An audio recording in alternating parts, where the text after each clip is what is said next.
Just the last time we were here, you know, they have a curfew at 1 a.m. and we played up until that point and even done a few songs for an encore. And then I, you know, said thank you everybody, good night. You know, that's it. And then people always often come up to you afterwards. And this one lady came up and she's like, "You've got to play Don't Stop Believing by Journey." And I was like, I can't do it. Like, we're already done. You know, it's over. They don't like us to play after this point. She's like, "You gotta play. You gotta play it."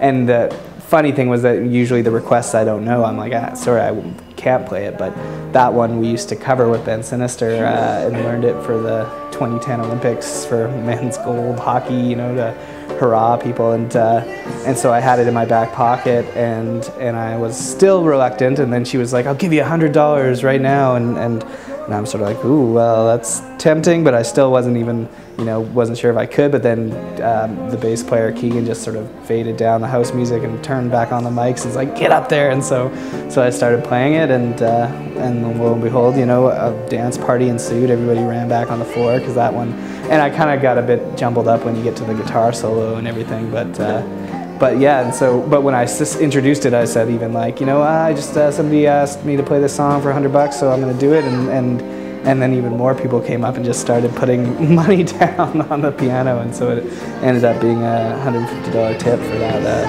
encore song of Don't Stop Believing.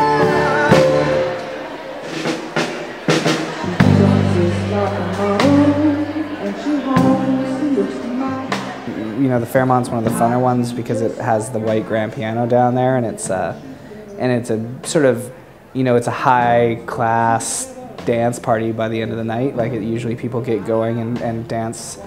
People start dancing all around the piano, and like there's drunken people like grabbing me and swaying back and forth, and it gets kind of rowdy for the sort of environment, much rowdier than you'd expect when you look down there right now. But it's yeah, it's just fun, and when people know the song, they start singing. The only thing I bump into all the time is that people assume if you play these sort of gigs, you're like a jukebox, and they're like, "Play some U2, play this song, play this song, play this song," you know. And I'm like, I'm really sorry, I have, you know, X amount of songs that I know, and I don't even know any more than that, you know.